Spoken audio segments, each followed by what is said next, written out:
Let's check out all the different functionality that you get within Calendar View of Slingshot. So you can see here that I'm looking at my October timeframe, and I can see all of my tasks with their start date and due date. So I see duration, and I have a legend here to show me the status.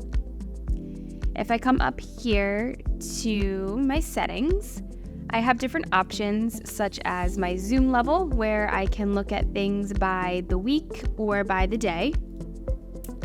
I have options to change the color, so if I wanted to see this by the color of my priority or my status, I can. And then I have the option to only show due date or to show the start date and the due date as well. I can turn on and off my legend.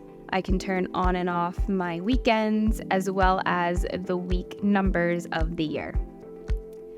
In addition to that, I can always drag and drop my different tasks to change the due dates. And from up here in the overflow, I can also choose to show the unscheduled items so I can see at what else is on my list that I need to prioritize.